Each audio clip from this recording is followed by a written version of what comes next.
Rotate your device.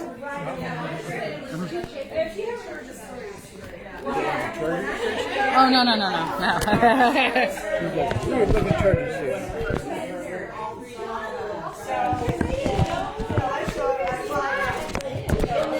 then you have to have them both. And they're both black. They look exactly alike.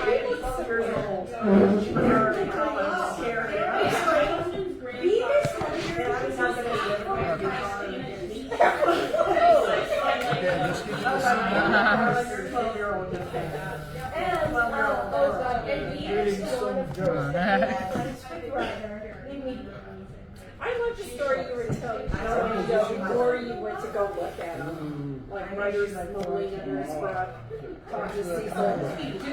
you want to you know, you want to be Big Brother? When he's like talking, well, I don't know where, you know, I know exactly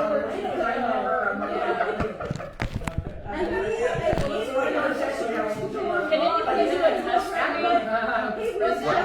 While we're outside with your phone and go on Big Buddy Mayhem on Facebook, I know you can't. But anything on Facebook or on your phone.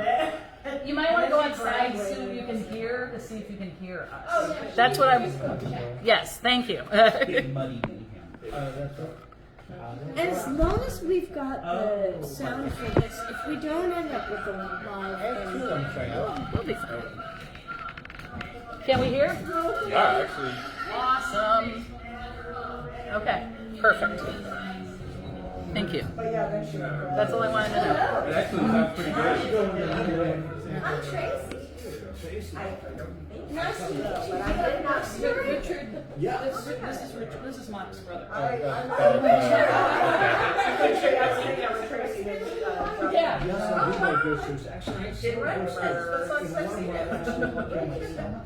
Oh my. I'm 40.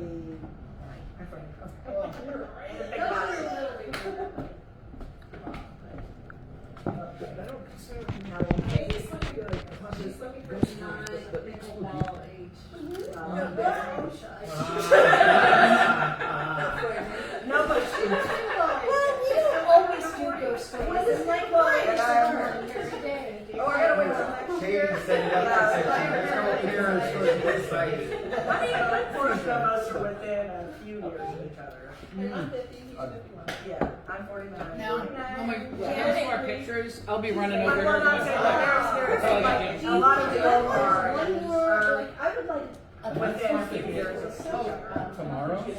because we all kind of met each other at the same time. No, it hit today. It hit today. 4 o'clock. It's supposed to be hitting. Like now. She is my favorite team. Well, I think he has It's hitting Veronica. That was at 2 hours ago. 2:21 p.m. Eastern time. So 3 o'clock our time. In the Toronto Beach Road area. Because what's happening is the tornadoes are setting off with the hurricane. So there are tornadoes all over Florida right now. I really like this one. I know she is, but it just doesn't like when it's pointed out, it's like He's actually.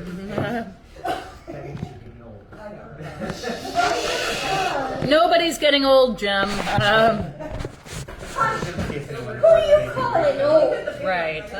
Nobody. he just doesn't know about the surprise at the end of the true crime.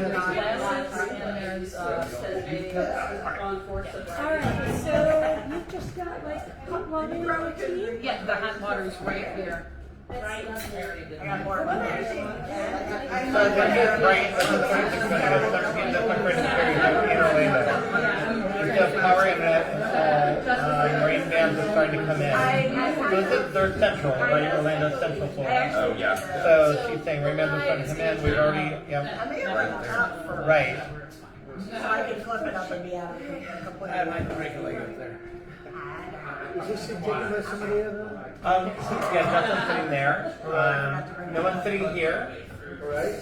I don't think anyone is sitting in that chair. We're getting there.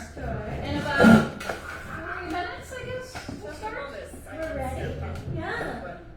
No thing, I was just saying, maybe get the lights like they do in the theater. I'm on my way, so it's all I don't know how to do that. You guys, welcome. We're probably just a few minutes away Yeah, we're a couple minutes away.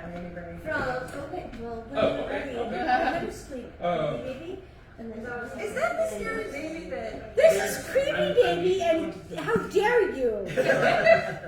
Put some respect on her name. Not scary at all. Like the product of an alien This is who, creepy, baby. had sex with a human. I will. Experience? Yeah, they were doing it. So I'm like, or I used to screen it out. Yes. Well, there's the old, Weldon Springs. Oh, no. That's the fourth. You guys.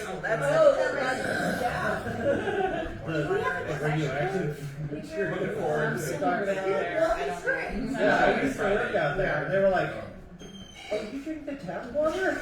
I was like, "Why?" My mom's like, oh, do you want to check my mom? When I was she's like, so my, he's just friend. I said, whatever, do you want? There's a freaking call. And like, I know. next Weldon Springs. There are a couple. You're okay. He was eyes. Hang out with your dad. Do you want it? But yeah, it's like if David is able to come, it's looking less likely. But if he is able to come, that means You know what? I'm having issues. Testing. I would split the week and spend half the week up here and half the week in Tennessee. All right, I think. But I'm not sure. Testing, 1, 2, 3. Testing, 1, 2, 3. I have a week off in November. I'm gonna smack Jim and see if she likes. All right. And so I think she's gonna come. Okay, hold on. I'm gonna step away. Are we broadcasting? And then just Not yet. Not yet. I mean, actually we are, but we're just Hi. going. Hello, everyone. Testing, 1, 2, 3. Testing, 1, 2, 3. Testes, 1, 2, 3. It's gonna be that. Did you not like the front facing camera jamming? What? Did you not like No, the live has to stand straight up. Okay. Like I just thought you sounded like. Perfect. That's what I wanted to do. Okay, you ready to squeeze the baby? I am almost ready. And then, Hold on. My eyes are weak. I cannot see. I have to see. Supervision. So, hold on 1 second. You're doing okay, Tracy? Yes, I'm fine. I brought something to put onto my book so that I could. See? oh yeah, I just saw you as that. For the table. And you didn't put it up? All do Oh, it's right here, Tracy. Oh, Oh, buck leg. it was already clipped 2, 3 days ago. That's what you get for planning ahead. Here's your microphone.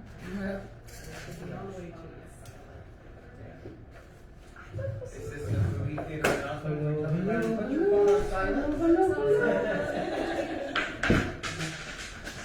All right, now I've got it. All right. Why don't you test that? Make sure that Testing. you got to talk into it. Put it up to your lips. I can talk into it. Hi. Am I close enough now?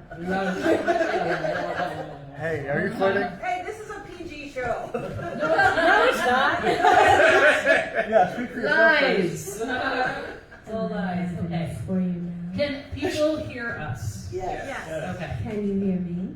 Yes. Okay, All great. right. Okay. Okay. Shall we start? Or begin. Shall we begin? What we didn't do, the only thing we Shall didn't we do begin? is our intro music. Oh. Everybody, Get timed out. Oh, are we okay, that's fine. recording? Yeah. Yes, well, it's already. Oh no, I have to actually hit the record button. What? Okay. It could be all for naught. Right. Here we go. No. Now I hit the record button. I can edit as much as I want. You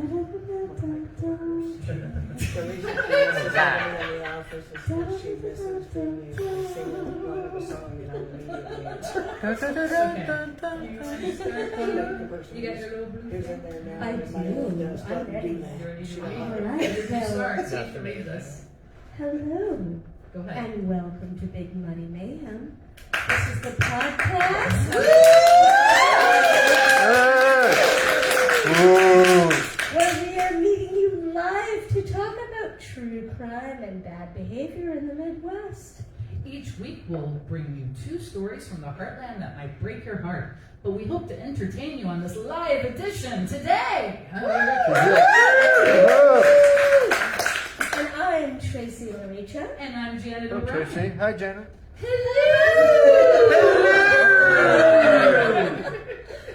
We are so thankful for all of you to be here. Yes, this is at Third Space over on South Broadway in St. Louis. And we have our live audience. Everybody scream for us.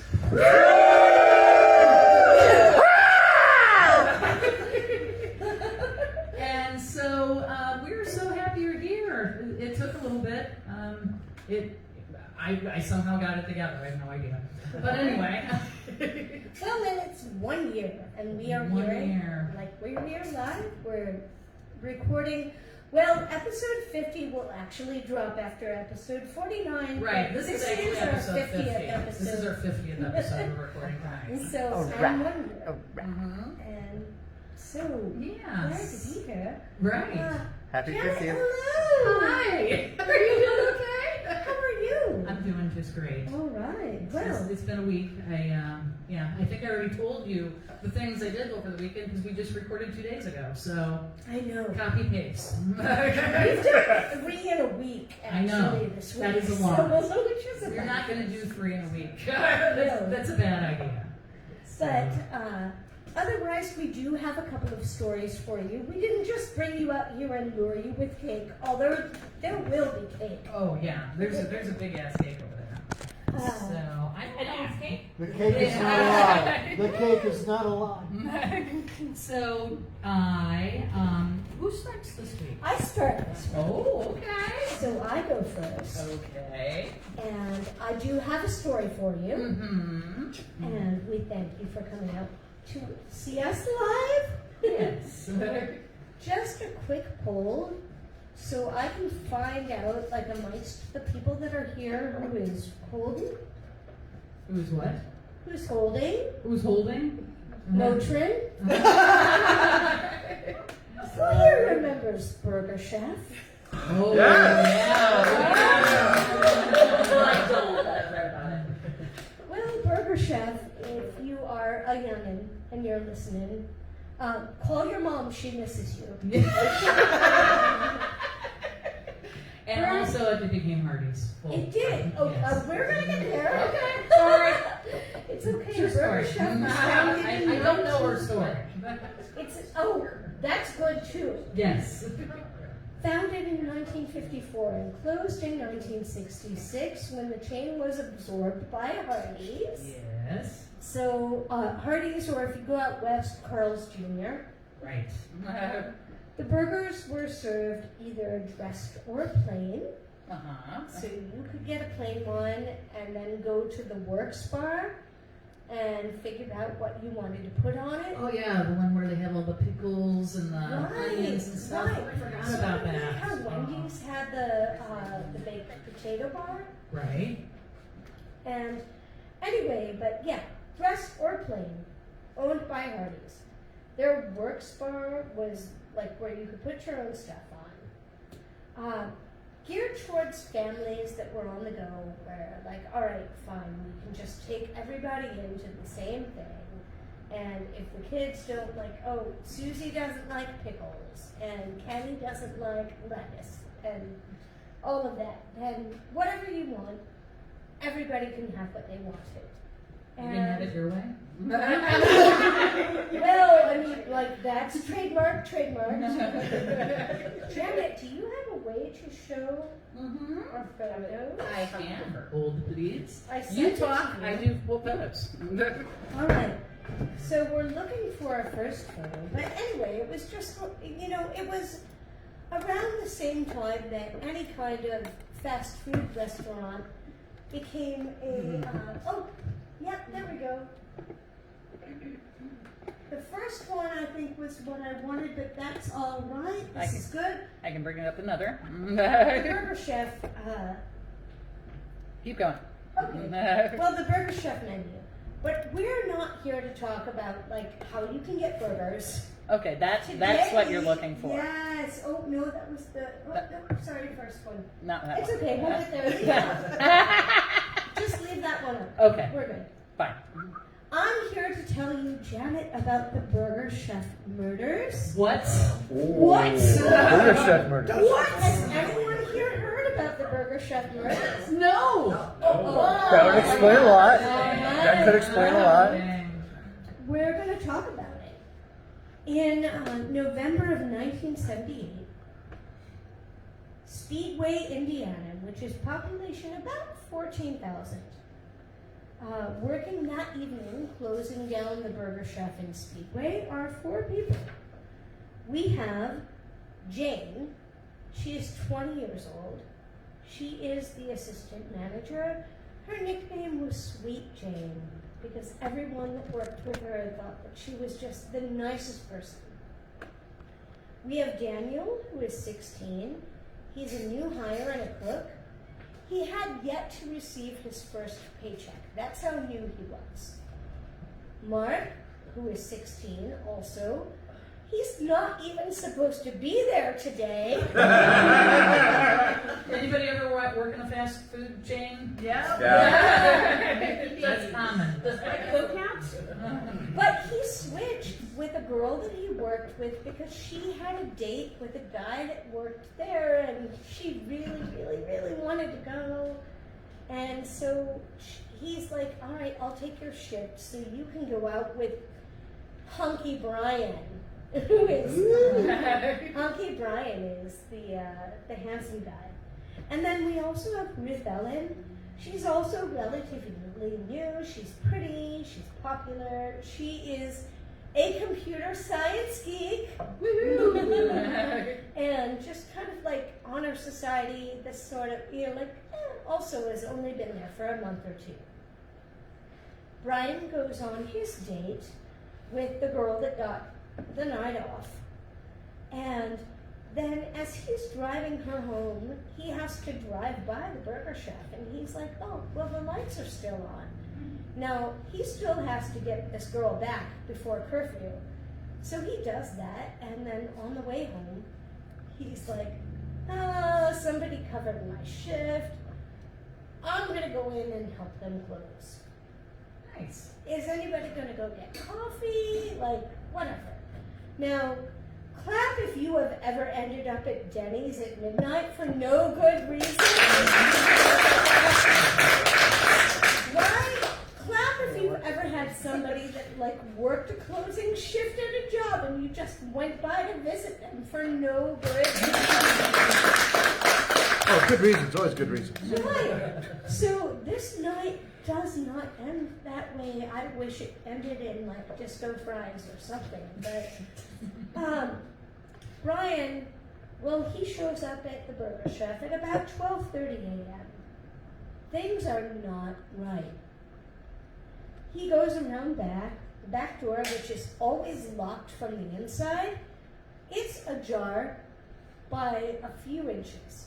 And the only time that they ever do that is when they're taking out the trash. But the trash cans are inside. And inside also all the lights are on, the register is open, the drawer is on the floor, and all of the cash is out, but all of the coins are left. Both of the girls that were working there, their purses are there.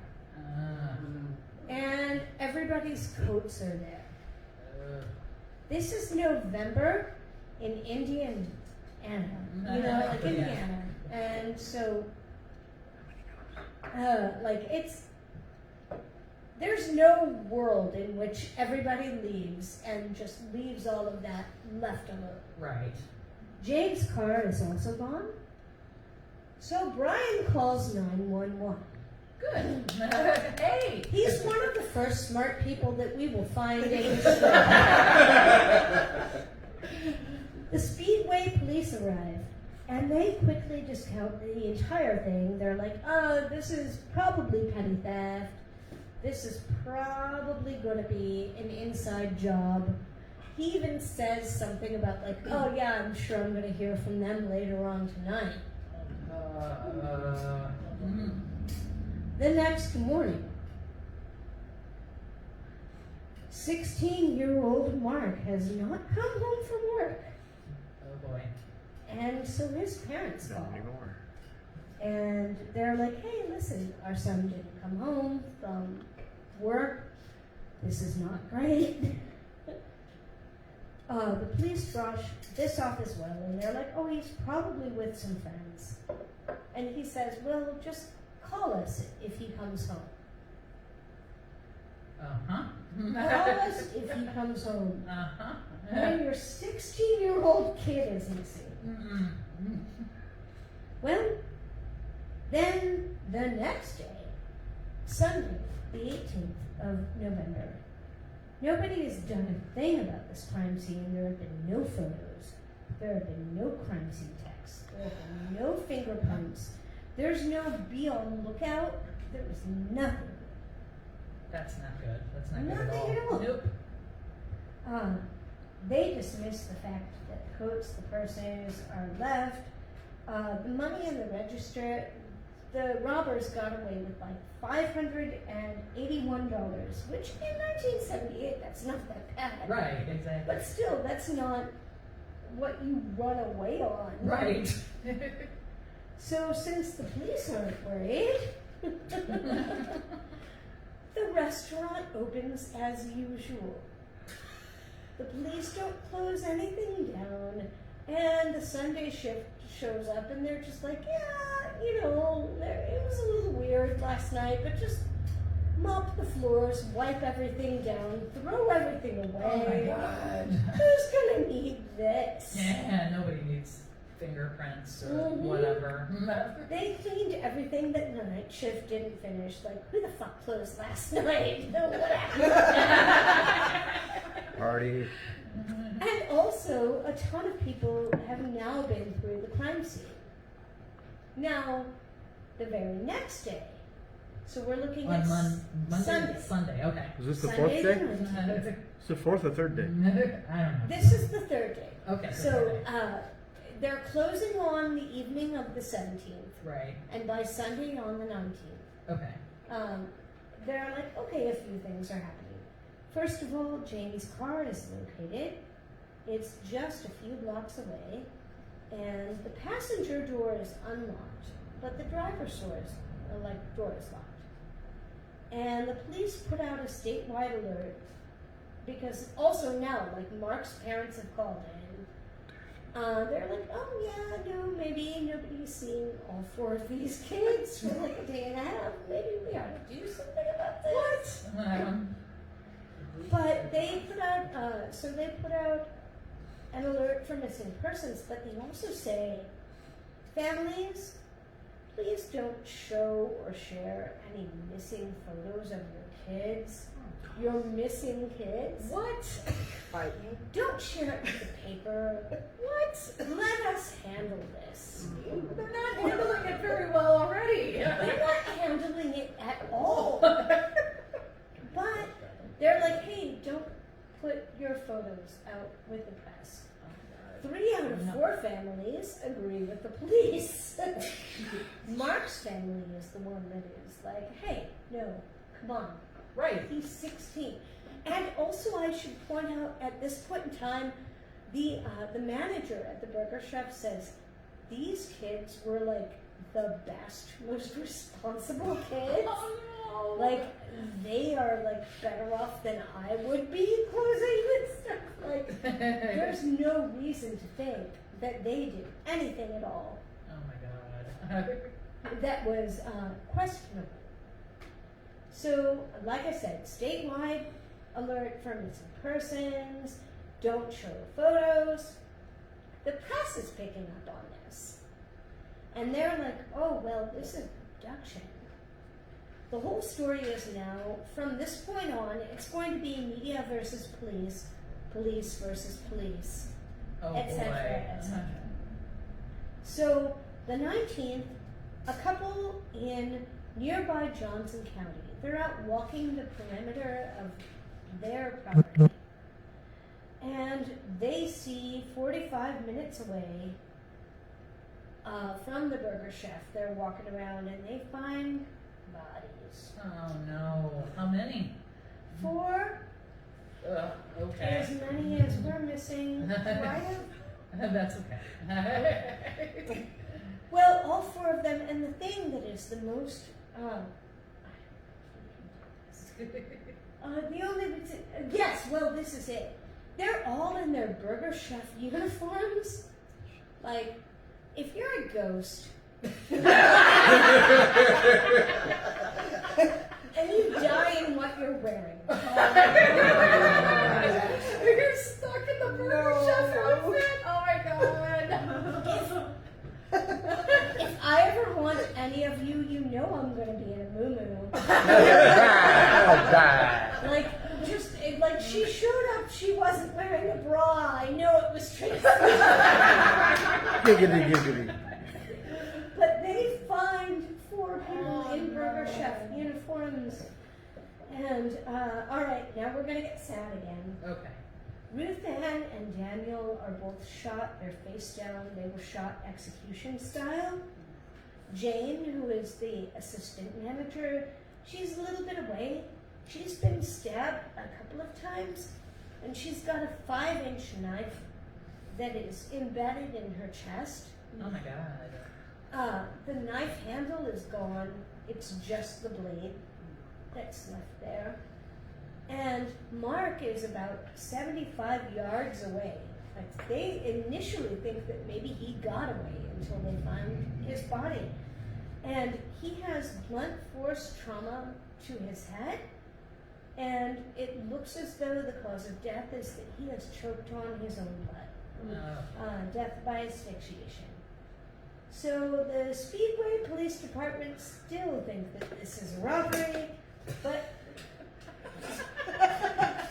all of the victims still have their wallets, Oh my god. cash in their pockets, jewelry on their bodies.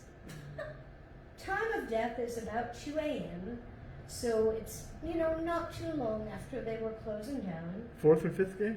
Yeah, I don't know. No, We're not keeping track. So it happened on, so Friday is when they go missing, Sunday is when they find the bodies, but they think that early Saturday morning, like late into the night, Friday night into early Saturday morning, is when they find the bodies. Gotcha. The police department, which has to be about the worst one ever, What? they call the parents. All right, your children have been missing for 2 days. And you get a phone call and they say, you need to come down to the station right away. We found your children. What do you think that means? Not enough I information? mean, when you say come down to the station, we found your children, I would say you found my children alive. If you found them dead, I would expect to find a police officer on my front porch. Or Thank you. saying, Something, right? yeah. Yeah. And we love, we love audience reactions, but the narrative should just be just saying it. So anyway, yeah, Jenny, like, if you ever woken up on Christmas morning and hurried to the tree and your folks are like, Santa brought you a puppy. There's a puppy in this box. Yeah. But that puppy isn't really a puppy. Yeah, it's a little like that. Oh my They show up, they think that they're going to be reunited with their kids. And they're like, oh yeah, all of them? They're all Yeah. dead. All dead. Oh my god. Don't worry, it gets worse. It gets worse. The cops tell the families nothing, and they gatekeep everything. So the crime is in one county, The bodies are found in another county, so now it's a state case. And you have two different counties, Johnson County and then Speedway, that are Speedway can just drop it as far as I'm arguing concerned. so much ego. Right. And not much to go on considering that everything was scrubbed on day one. Oh my god. Many tip calls, most of them are clogging the pipes. There's one that seems credible. A couple calls in. They were out in the back of the Burger Chef that night, parked in a lot behind the Burger Chef, like you do. You're in Speedway, Indiana. What do you do? You make out in the parking lot. Well, Burger Chef. you're a couple that's parked out in the back of the Burger Chef. Could be pot, could be sex. We don't know. We don't know their lives, and frankly, it does not matter what they're doing. Right. But they do say that they were out there, and two, as they quote, white guys, disheveled, in like ragged clothing. They roll up and they ask the couple for ID. And the couple's like, why? And they say, oh, well, there's been a whole lot of like crime in this area, so you should go. So they do. No backlot hand jobs were going to be had that night. He went home frustrated. She went home frustrated. Everybody went home frustrated. And so do the cops, because that is the only lead that they get. Oh my god. At all. And they don't have a sketch artist. Janet. Tracy. Janet. What do you do when you're a small town police department and you don't have any way to create a crime scene sketch? I don't know. Do you? I don't know. You gotta tell me. I don't know. You hire Who do you hire? a college art student whose uncle happens to be one of the investigators on the case. Of course. That makes total sense. You don't want to get in between an artist and the medium. No. And this is not a sketch artist. She's a sculptor.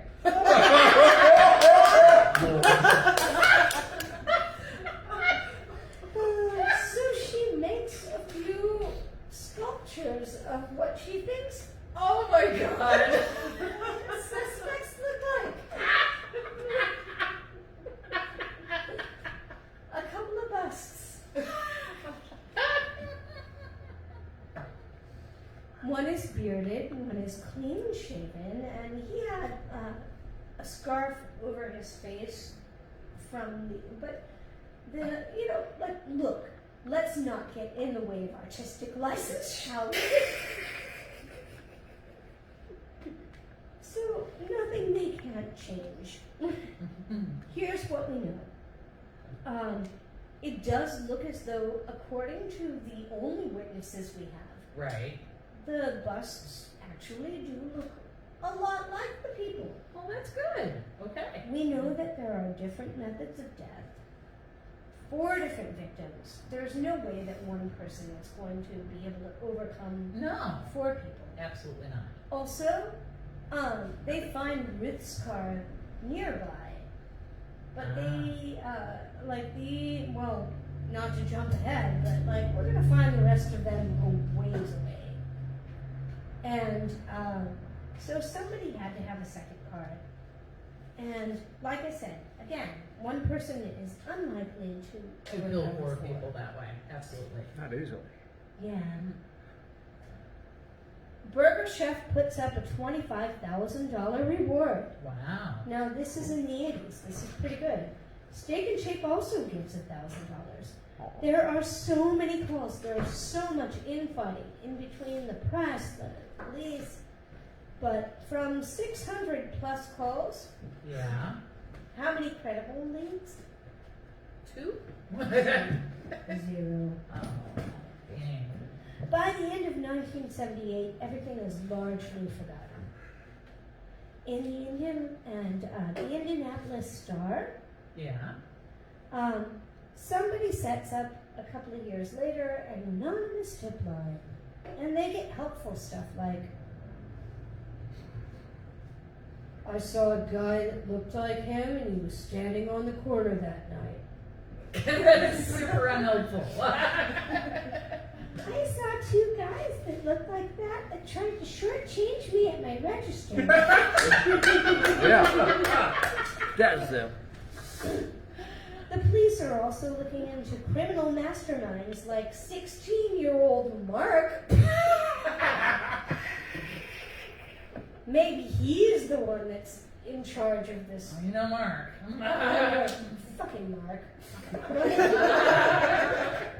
He took a coworker shift that night. He wasn't even supposed to be there. What kind of monster does that? Someone who needs money? He's only been there a couple of weeks. Oh no, so he's a target. Aww. So we end up with two main leads. Number one, the two guys that are sketchy burger chef parking lot couple sees. They're arrested then a few months later in Chicago for a crime that they committed in Milwaukee. Oh. Hey, Milwaukee! I know that. They are dead ringers for the composites. They're wanted for robbing and shooting two other men execution style. Oh dear. In Milwaukee, but one of those guys didn't die, which is how we know who they are. But according to the Speedway Police Department, those crack job like aces on the job, Right. they're like, oh, the timeline excuses them. No details. And then we're gonna get to our next suspect, which is Donald Ray Forrester. He contacts a reporter for the Indianapolis Star, and he says, hey, I've got info, and I'll tell if you'll help me out. Mm. Now, this is the first time in this case that we've got a jailhouse snitch that's, like, willing to say anything. The reporter's like, oh, well, what have I got to lose? I'm going to meet you. Speedway cops know who he is. He was a serial criminal. He had been kind of known for petty crime, theft, that sort of thing. But he had just recently, prior to the murders, he had escalated into something that was like involving assault. And then he was out on parole, because that always works. Oh, yeah. You know, he's out on parole the time that the murders happened. And then a couple of months later than that, he is arrested for sexual assault and sentenced to 95 years. This reporter meets with him in 1985. He's failed 2 polygraphs by then. Oh boy. But you know what? Polygraphs, honestly, I don't know Yeah, about they you. really should not be in this. They're kind of BS. Because you can totally fake them. Completely. Or you can totally fail them, even if you're... Yeah. So, he's talking to the guy, he's like, wow, okay, yeah, you say you have nothing to do with it, but, gosh, my only question is, why? Why would anyone have anything to do with this murder? And, Donald Ray, we're going to call him D-Ray for the rest of the story. Donald Ray D-Ray. Forrester. D-Ray says, drugs. And he denies anything having to do with it, but he does drop hints. They take him into custody. They take him out, and I think that this happens a lot more than you would think. If you're on death row, or if you're like in for life, like sometimes you just want a field trip. Right. So even if he doesn't know anything, Yeah, he's like, oh yeah, I know where things are. I can go out. Can we get Burger King on the way? Is there a burger chef? They even go so far as to hire a hypnotist. Oh my god. To see if maybe he just knows something and doesn't know it. It all goes nowhere. So by 19 1986, detectives have given up on him. And they're like, all right, well, fine, this is fine. We're gonna put this to bed. We're never gonna find out. Right. But by middle of summer 1986, Donald Ray wants to confess. He says, yep, this is a drug-related thing. He has details, dates, methods. Everything is all in line with what happened.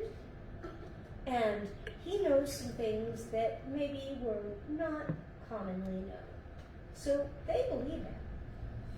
And they're like, all right, well, that's cool. We'll take your testimony. Sure. He wants maybe a new trial for his latest accusation. And then we'll see what we can do. Uh-huh. Well, he recants. Oh, I hate that. I know. I did it. No, I didn't. Not enough to prosecute him. I think that honestly he was just scared of being labeled a jailhouse snitch, and if he couldn't get all the way off, then he's, yeah. you know, if you show up, you're the one that's already dropped a dime on so many people.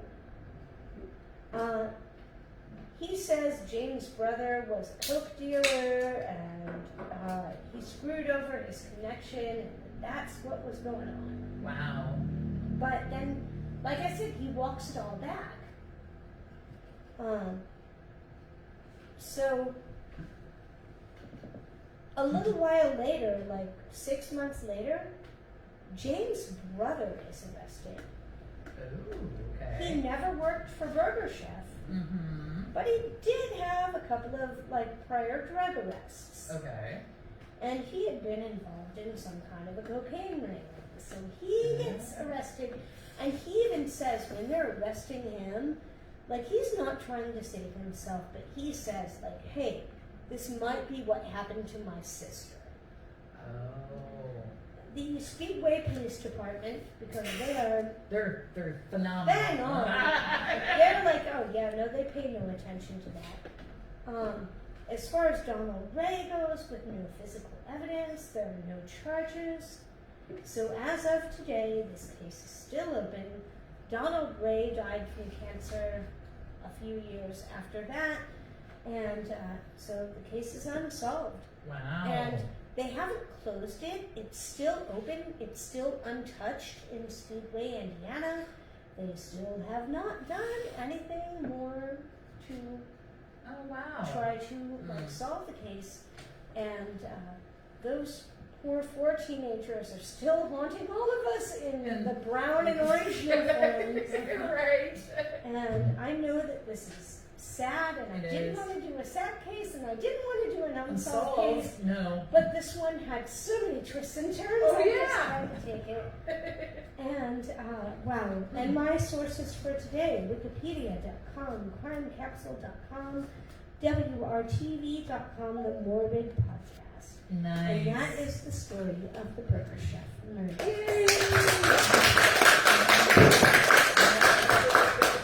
That was great, Tracy. Thank I'm you. wandering away so I can put my pictures. course. Because that's what I do. I know, I only had the 2. Right. There really weren't any, because there wasn't anything with that story, and like, Right. although, man, I have the biggest craving for a burger. With all the fixings. I had to go All to the Schnucks fixins. today and get like frozen White Castles and eat them for lunch. You know the burger chef that was in downtown Ferguson. That burger chef, my dad and I went in there, and we were getting our food, and the guy's like, oh, today's the last day we're going to be Burger Chef, but we're reopening tomorrow at Smarties, and he gave us the plastic salt and pepper shakers from Burger Chef. Those lived at the cabin for years until one of the floods killed them. So. Burger Chef, real quick. All right, so I'm gonna, because it's our podcast and we can do what we want. Does anyone remember Apple Slice as a soda? Is it just me? Yeah, I do. Yay! All right. I loved Burger Chef because that was the only place, I think they only tried it out in a couple of markets. Ah. But there was an apple flavored soda that was like a lemon lime that had apple flavor and apple slice and burger chef. That was the only time I ever had that. And I got out with my life. And now it's time for you to tell me a story. I do have a story. I changed my story like 3 times. Oh, I know. I was just like, oh, no, don't like any of those. So I found an interesting one, and I had already known about this. We're not technically in the Midwest, but whatever. Iowa it's in the middle of the United States. It's close enough. So I'm going to talk about, have you heard of Amy Lynn Fuller? I have not. This is the lady right here. She's cute, and she knows how to pick a pair of glasses that work really well for her face, right? Yeah. Like, that's cute. Does she have glasses? She does. Oh, Wait. I think it's her hair. Oh, it is her. Really? I'm like, no fun of her, right? It really does look like glasses, for real. And apparently I need new ones. So Amy Lynn Fuller, she was born January 23rd, 1979. Her parents were Robert and Peggy Fuller. She was raised in Iowa in the Eldora area. She graduated from high school in 1997 from the Eldora New Providence High School. And then after high school, she went into community college, and she ended up becoming a registered nurse. While she was in college, she ended up meeting, she went to the Delaware State Fair. I don't know if it was actually I guess it was in Delaware. I don't know. It was random when I read it. I'm like, this is all Iowa except this Delaware thing. Okay, it was only a second. So she goes to the Delaware State Fair in 2003, and then she meets this man by the name of Todd Mullis, Mullis, M-U-L-L-I-S. They start dating, they fall in love, they end up getting married in Manchester, Iowa on September 11th, 2004. They have 3 children, Tristan, Taylor, and Wyatt. Amy continued to work as a nurse, and Todd, he owned and operated a farming business that included 3 farming properties. So I'm just saying right now that with it being Tristan Taylor and father's name Todd, I'm just so glad that they didn't lean into that. Right? Tristan Taylor, Tristan. Right? Amy, she also worked on the family's farm with her husband. She also hunted, she fished, she liked camping. She was active in her community, and she had lots of friends. Okay. By 2013, you're in this. They're out in the country, okay. Mm-hmm. She knows people at in the little town. She knows people who nearby, but she starts to get a little bored of her marriage. Mm-hmm. So she starts having an affair with a man at her job, and this is at the hospital. Todd finds out, and she ends up She quits working at the hospital, and she becomes a stay-at-home mom because they have 3 children. Per Todd, she did this to repair the marriage. Per Amy's friends, she said Todd insisted she stop working as a nurse. Oh. So, yeah. So he thinks she needs to stay home. Right, and so he can she keep is an eye on her. giving everything up Right, so that she can kind of keep the peace. right. They end up entering counseling to repair their marriage. Per Amy's friends, Todd was very controlling and demanded that she tell him about everywhere she went. Like, he would time it. Oh. Yeah, not good. Amy's friends came up with a nickname for Todd. Well, actually, they came up with a nickname for Amy. Amy's nickname was P.O.T., Prisoner of Todd. Oh, no. Todd was jealous, and I think he was just verbally abusive, but he was abusive.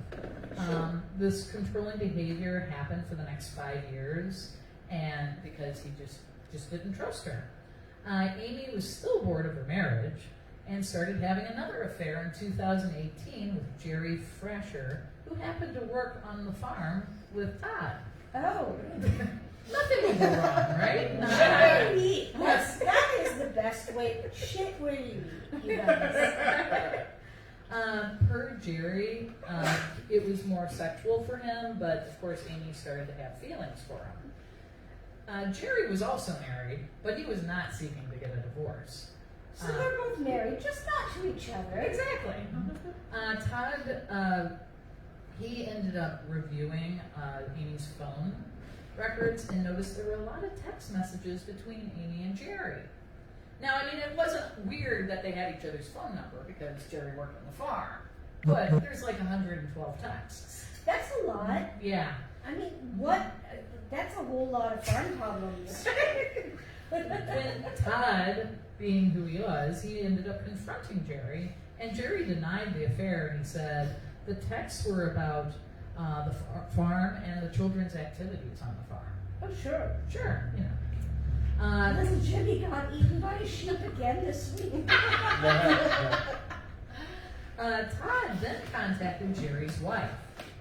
The wife was not worried at all. She's like, she already knew Todd was a little controlling and stuff, so she just kind of blew it off and was like, there's nothing wrong with my marriage. I am perfectly happy, and you're crazy. She really just thought he was crazy. Like, no, he comes home to me, I don't really care. Todd then ended up talking to some other friends, and it was suggested that maybe he should get a divorce because he doesn't, he can't trust her in the marriage anymore. But Todd replied, I have worked on this farm since I was 11 years old. I will not give it up. Oh. So, you can already see this is not going to end well. Amy mentioned the affair to a friend, and she said she really wanted to divorce Todd, but of course she was afraid to divorce him because she was afraid of him, I've worked on this marriage since I was 11 years old. The friend thought Todd, the friend honestly thought Todd would kill her if she filed for divorce. Wow. Small town rumors started to go around about the affair. That same friend ended up telling Amy about the rumors, so she wouldn't be surprised, and Amy got very upset. She said, if she ever went missing, you should please come look for me on the new property we just purchased. So she was already like, oh, if he hears this, I'm a dead woman. Oh, wow. Yeah, so yeah, he's got some kind of hold on her. She said that so the 13-year-old son even started hearing rumors. Oh. Yeah. Just go. Right? Just go. And so he even started to fear for his own mother's safety. Because, again, didn't really trust their dad. Todd refused to give her a divorce because he would lose half of everything. October 2018, Amy ended up staying with her uncle who was ill, and right about the same time, her grandmother passed away. Okay. So while she was staying there trying to, help her, Todd was running the farm, he was watching the kids, she's taking care of her uncle, and she starts to take some of her grandmother's furniture and storing it. And she tells her brother, she's like, hey, I'm taking Granny's furniture here because I'm going to have to leave, and I'm not going to be able to take the furniture out of my house. So it made sense.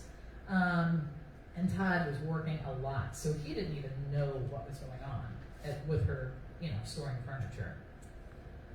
We come to November 10th, 2018. Recently recovering from a routine surgery that Amy had 4 days ago, a friend sent a text to Amy asking how she was doing because she just had the surgery. She was only allowed to lift like 10 pounds, all the same kind of stuff that you have. Completely, depending on what it is that you're Looks like 10 pounds a lot. Right. Kind of, yeah. You can't do stuff. So she said things were still tense, and she's like, I really don't even know what's happening. I have no control. Then she was still continuing that relationship with Jerry, but instead of texting him, they just started emailing each other because it was less suspicious. She emails Jerry, and she lets Jerry know that Todd is having her work out in the barn. This is 4 days after her surgery, cleaning light fixtures. like standing on a bucket cleaning like fixtures. She's like, what the fuck am I doing? Why No, does God that's- have me outside cleaning light fixtures? Okay. That's a lot of bending and stretching Yeah. and reaching and things that, yeah, like maybe. The body weighs more than 10 pounds. And like this whole, you have to see, you have to understand the farm, the barn, they have several barns. In the barn, it's a hog house, so it's like a football field long. It is a huge ass building, okay? And she's trying to do this, but she's getting dizzy because she just had surgery. Right, completely. And she should be inside. She should not watching be outside Netflix standing on a and, goddamn bucket.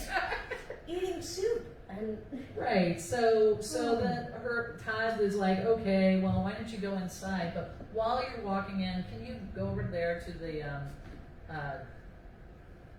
what is it called? the far end of The the far end. barn. Go grab me the pet carrier because they had some farm kittens out there, and he wanted to run some farm equipment. He's like, put them on, go grab that for me. I want to put the kittens in there so I don't end up hurting them while I'm trying to work.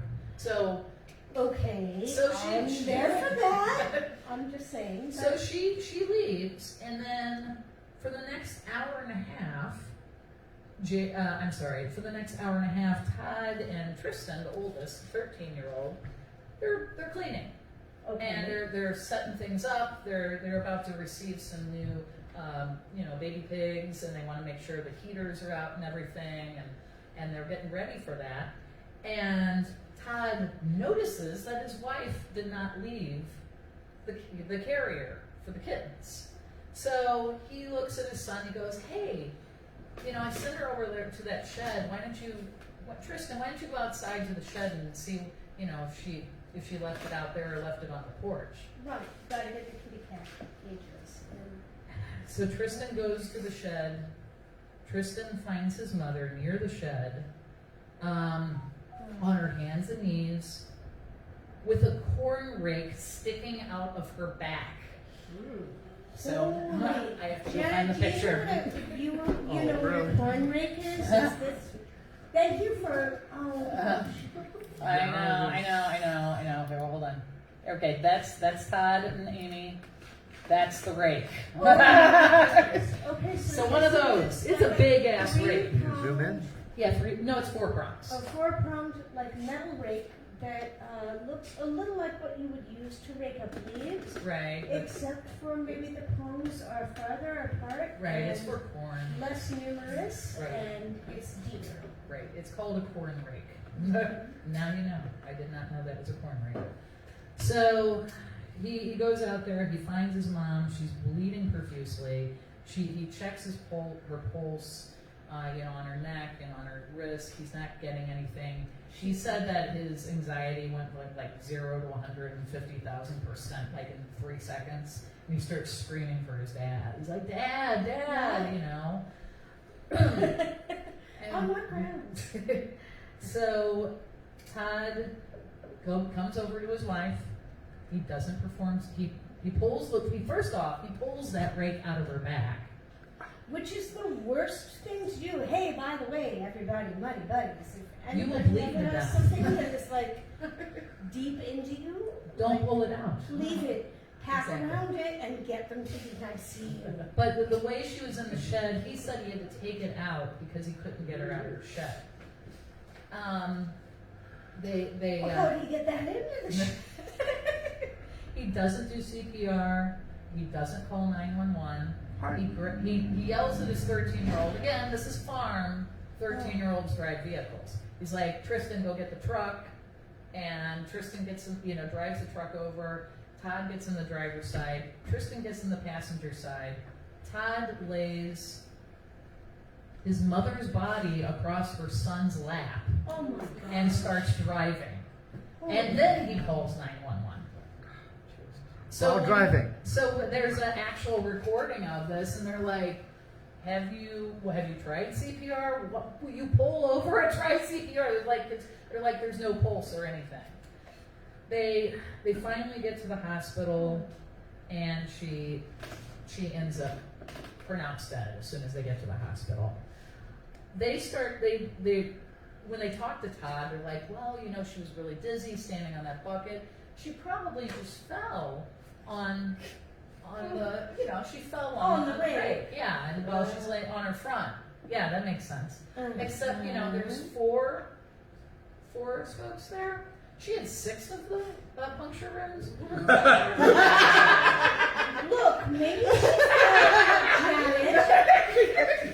Janet, Tracy. did they consider that she could have like fallen and been like, ow, that really hurt, and then jumped up and then fell again? Hey, did anyone consider that? And it looked like she had been beaten by the rake, like around her head and her face and stuff. So yeah, she fell a lot of She times. fell a lot. Look, I'm clumsy. You know, it's like, Oh. So when they end up, they were like, you know what? We're gonna do an autopsy. And they're like, yeah, there's more holes in her than that's in that. Then there are prongs. Yeah. Yes, when the holes outnumber the prongs, an autopsy is warranted. Exactly. When they looked, they had cameras out there, and conveniently, the cameras were turned off during this whole thing. There was a camera that was pointed towards the barn. They didn't have a camera on the shed, but they had cameras everywhere else.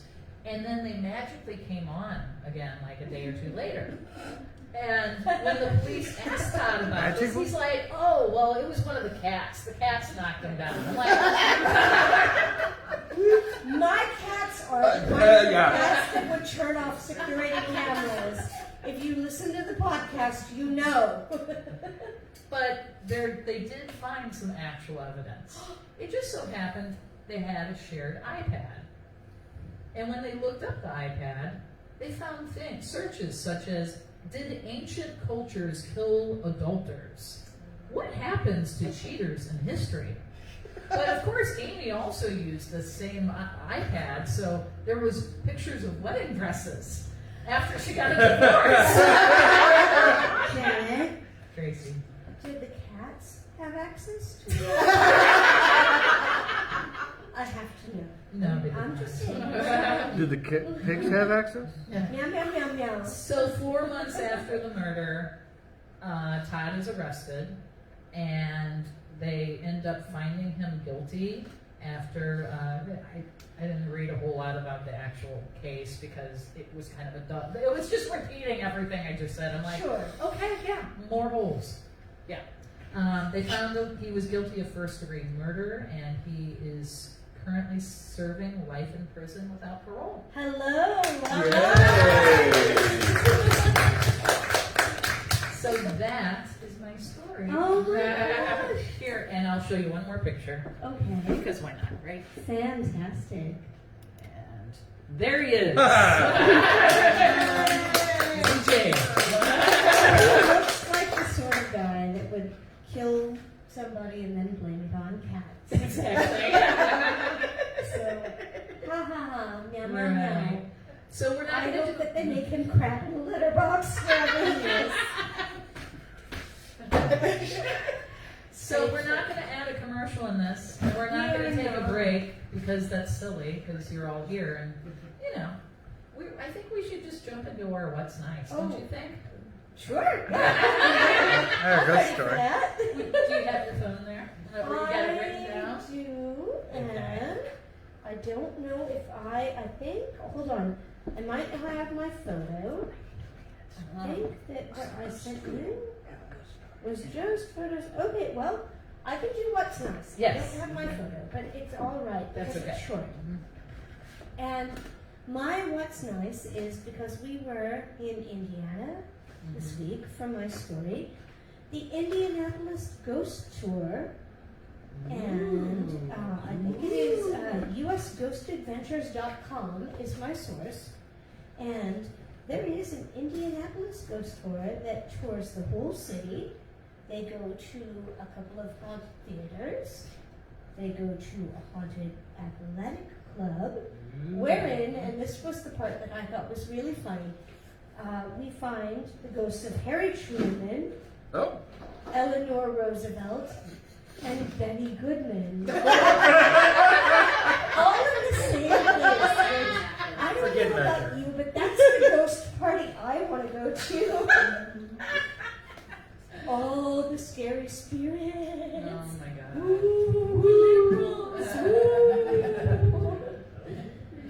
and just kind of a fun, family-friendly walking tour. Right. And so that is what I have. I'm sorry, I know my what's nice was short this week because we were trying to kind of get through all of the logistics of this, and we wanted to bring you 2 nice stories. Right. So yeah, like Exactly. that was it. It was short. Right. It was nice. So I have what's nice, and the fun part is that it's on my phone, and guess what my phone is doing? It's live casting.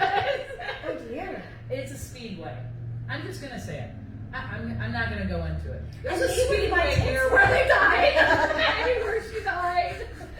There's our connection. It's so bad. You know what? If I'm gonna glitch on something, I'm okay with glitching on this part, right? Oh, sure. But there is a speedway. It was open in 1996. It was near where they had their farm, basically. And Iowa. Hold on. I can never spell Iowa. Iowa. I know. W-A? Earlville. That is the name of the city. Is Earlville. I love that. Goodbye, Earlville. Earlville Speedway. There we You have a go. speedway too. Oh gosh. I love how our stories just So end up butting up against each other. It's the Tri-State Raceway. It's a track built by racers for racers. It seems pretty cool. Their history is, like I said, it was 1995 when they opened.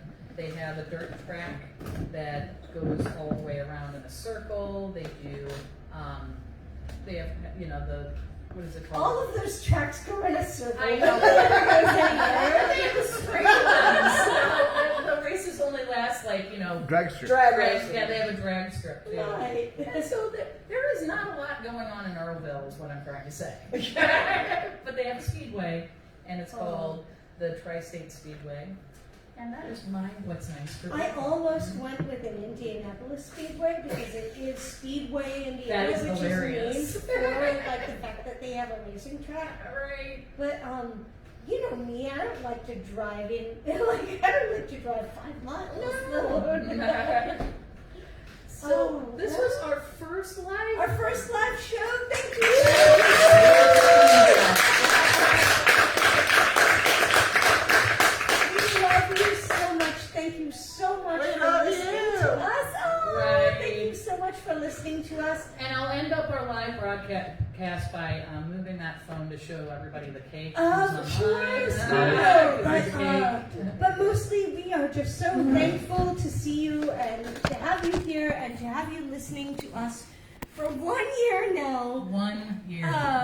This is incredible. This is my very favorite part of my week. Every week, I really, really love this. I love that you listen. I love that we get to research, even though I cuss under my breath a lot. I love that I get to write a paper every week, basically, and come and tell you something spooky. And I get Yes. to hang out with Janet I get to hang out with Tracy. and talk about it. And oh my gosh, thank you so much for sticking with us and listening to us, and especially for being here tonight. And Right. Janet, Is there a last thing we're supposed to say? there might be one more thing to say. Can you think of anything?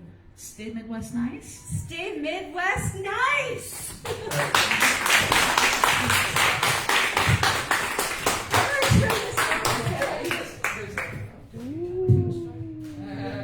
Oh wait, oh yeah, should we also no, I'm walk gonna away? stop. Do you want to do any? No? I'm gonna take a break for a moment. Okay. Do you want to turn it off? Janet out back to do anything Oh, with her.